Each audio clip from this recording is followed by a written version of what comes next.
আসসালামু আলাইকুম। ইসমত মিলি আমন্ত্রণ জানাচ্ছি এমটিভির মধ্যাহ্নের খবরে। ঢাকার 2 সিটি সহ 6 সিটি কর্পোরেশনের রাজনৈতিক প্রশাসকরা স্থানীয় সরকার মন্ত্রণালয়ে যোগদান করেছেন। এলজিআরডি মন্ত্রী মির্জা ফখরুল ইসলামের কাছে যোগদানপত্র জমা দেন। এ সময় মির্জা ফখরুল ইসলাম বলেন, মেয়াদ অনুযায়ী ধাপে ধাপে সিটি কর্পোরেশন নির্বাচন হবে। দলীয় প্রতীকে ভবিষ্যতে সিটি নির্বাচন হবে কিনা তা নির্ধারিত হবে সংসদে। তিনি বলেন, পৌরসভায় রাজনৈতিক প্রশাসক নিয়োগের কোনো পরিকল্পনা এখনও সরকারের নেই। নতুন 6 প্রশাসকরা বলেন, মশা, যানজট, রাস্তাঘাট মেরামত সহ দুর্নীতি রোধে কাজ করবেন তারা। দীর্ঘদিন অকার্যকর থাকা সিটি কর্পোরেশনে টার্গেট নির্ধারণ করে জনগণের সেবা নিশ্চিত করা হবে।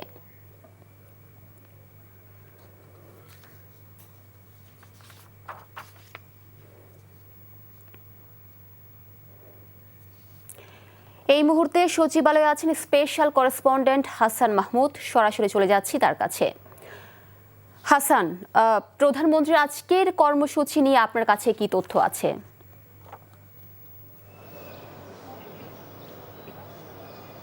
প্রধানমন্ত্রী তারেক রহমান আজও বরাবরের মতোই কার্যালয়ে এসেছেন এবং সেটা সচিবালয়ে, তার যে কার্যালয় সেখানে, এবং সেখানে কার্যালয়ে সকালে এসেই তিনি যে নির্ধারিত সভা, প্রথম যে সভাটি ছিল নিউমোরিং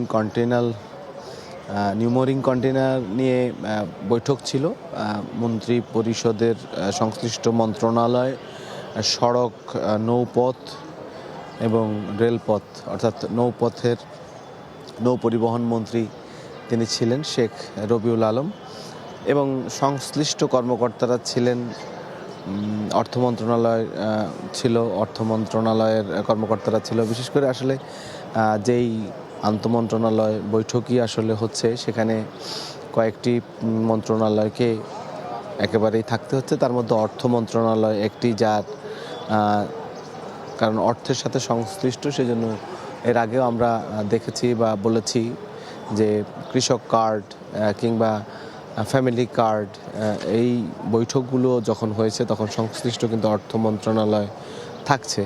যেহেতু কৃষক কার্ডের ক্ষেত্রে কৃষি মন্ত্রণালয় থাকলেও সেক্ষেত্রে অর্থ মন্ত্রণালয় থাকছে, এবং ফ্যামিলি কার্ডে সমাজ কল্যাণ মন্ত্রণালয়ের মন্ত্রীর পাশাপাশি অর্থমন্ত্রীও বা অর্থ মন্ত্রণালয়ের কর্মকর্তারাও থাকছেন। তা আজকে যেটি হয়েছে সেটি হচ্ছে, আগেই বলছি, নিউমোরিং কন্টেইনার, অর্থাৎ যেটা বন্দর ব্যবস্থাপনার সাথে সম্পৃক্ত, এবং সেইখানে সেই কন্টেইনার ওঠানামা বা তার আনুষঙ্গিক বিষয়গুলো, যেহেতু আপনি জানেন যে এই প্রধানমন্ত্রী শপথ নিয়েছেন 1 সপ্তাহের মতো প্রায় হতে যাচ্ছে। এর মধ্যেই আসলে তার প্রধানমন্ত্রী এবং মন্ত্রণালয়ের মন্ত্রীদেরকে সব বিষয়ে আসলে অবহিত হতে বেশ অনেকটা সময় লাগবে, এবং তারা সংশ্লিষ্ট কর্মকর্তা, সচিব এবং তাদের কাছ থেকে অবহিত হচ্ছেন, এবং প্রধানমন্ত্রীর সাথে যেটা বলছিলাম যে বৈঠক করেছেন, এবং বৈঠকটি কিন্তু শেষ হয়েছে নিউমোরিং কন্টেইনার নিয়ে।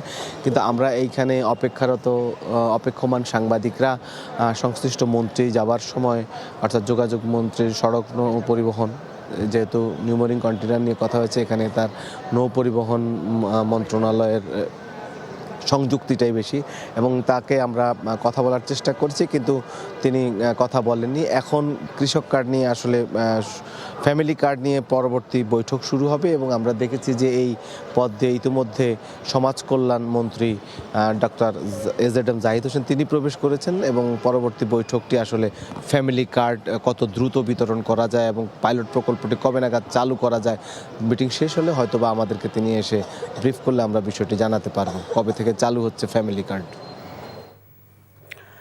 আমরা জানছিলাম প্রধানমন্ত্রীর কর্মসূচি নিয়ে।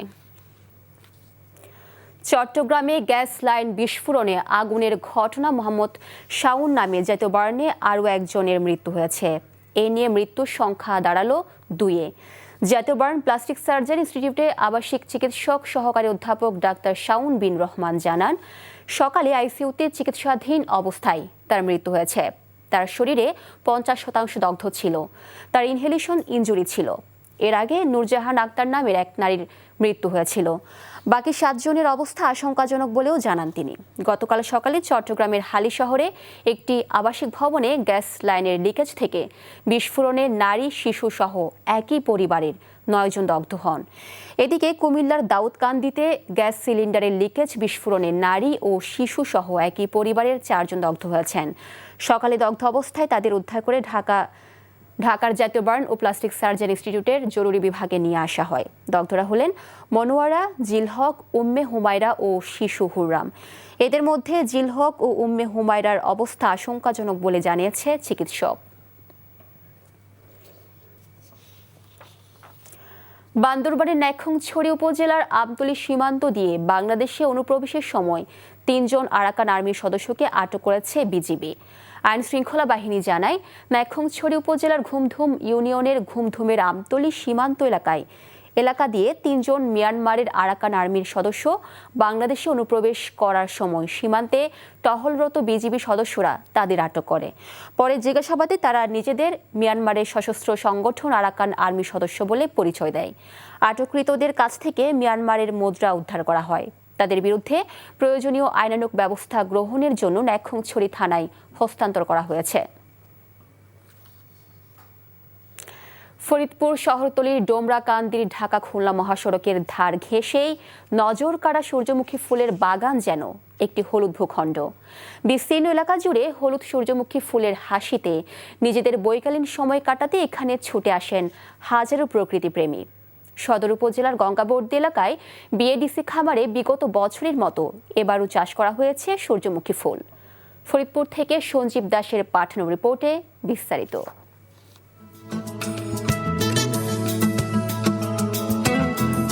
ফরিদপুরে দিনে দিনে জনপ্রিয় হয়ে উঠেছে সূর্যমুখীর চাষ। স্বল্প খরচে অধিক লাভ হওয়ায় দিন দিন বৃদ্ধি পাচ্ছে এর আবাদ। বিএডিসি খামারের 8 একর এলাকা জুড়ে রোপণ করা হয়েছে সূর্যমুখী ফুলের বীজ। এখান থেকে প্রায় 100 মনের মতো বীজ উৎপন্নের লক্ষ্যমাত্রা নির্ধারণ করা হয়েছে। সূর্যমুখীর বীজ বিএডিসির মাধ্যমে সারা দেশে ছড়িয়ে দেওয়া হবে। সূর্যমুখী ফুলের এই বাগানে সকাল থেকেই দেখা যায় নানা বয়সী মানুষের আনাগোনা। প্রতিদিনই এই হলুদ বাগানের হাতছানিতে সামিল হয় শত শত তরুণ তরুণী। একসাথে এত সূর্যমুখী ফুল আগে কখনো এইভাবে দেখা হয়নি, তো প্রথম এসে সেই উপলক্ষে ভালোই লাগতেছে। এত সূর্যমুখী ফুল আমাদের ফরিদপুরের আশেপাশে থেকে অনেক ধরনের মানুষ আসছে, ভালোই লাগে এখানে এসে। আমি এর আগেও এসেছি, তো আমার এসে অনেক বেশি ভালো লেগেছে। আসলেই অনেক সুন্দর মনে হচ্ছে যে আরো কিছুদিন আগে আসলে পরিপূর্ণ রূপটা দেখতে পেতাম। ছবিগুলো অনেক সুন্দর হয় আর পরিবেশটা অনেক সুন্দর, এই জন্য এখানে আসা। সূর্যমুখী ফুলের বীজ ও তেল অত্যন্ত পুষ্টিকর উল্লেখ করে এই ফুলের চাষ লাভজনক বললেন ফরিদপুর কৃষি সম্প্রসারণ অধিদপ্তরের উপপরিচালক। আমরা আশা করছি যে আগামীতে এই চাষ আরো সম্প্রসারণের যথেষ্ট সুযোগ আছে ফরিদপুরে। এখানে বিভিন্ন কৃষক দেখা যাচ্ছে যে সূর্যমুখী চাষ করছে। বিশেষভাবে উল্লেখযোগ্য যে ফরিদপুরে বিএডিসি প্রায় 8 একর জমিতে সূর্যমুখীর বীজ উৎপাদন করছে। ফরিদপুরে এবার 18 হেক্টর জমিতে সূর্যমুখী ফুল চাষের লক্ষ্যমাত্রা ছিল, সেই লক্ষ্যমাত্রা ছাড়িয়ে চাষ হয়েছে 23 হেক্টর জমিতে। দিনে দিনে সূর্যমুখী বীজের তেলের চাহিদা বৃদ্ধি পাচ্ছে, তাই সূর্যমুখী ফুল চাষাবাদ জনপ্রিয় করতে কাজ করে যাচ্ছে কৃষি সম্প্রসারণ অধিদপ্তর। NTV news desk. জামালপুরের সাবেক কাউন্সিলর ও তার স্ত্রীকে অস্ত্রের মুখে জিম্মি করে স্বর্ণালংকার ও নগদ অর্থ ডাকাতির ঘটনা ঘটেছে। গতরাতে শহরের জঙ্গলপাড়া মিয়াবাড়ি এলাকায় এই ঘটনা ঘটে। সাবেক কাউন্সিলর সৈয়দ আব্দুল আল মাসুদ জানান, রাতে বাসায় দরজা ভেঙে মুখোশ পরা একদল ডাকাত ঘরে প্রবেশ করে। পরে পরিবারের সবাইকে হাত পা ও মুখ বেঁধে বাসার আলমারি ও বিভিন্ন আসবাবপত্র ভেঙে প্রায় 10 ভরি স্বর্ণালংকার ও নগদ 50,000 টাকা লুট করে নিয়ে যায় ডাকাতরা। এই সময় ডাকাতদের ছুরির আঘাতে আহত হয় সাবেক কাউন্সিলর। প্রতিবেশীরা এসে তাদের উদ্ধার করে হাসপাতালে ভর্তি করে।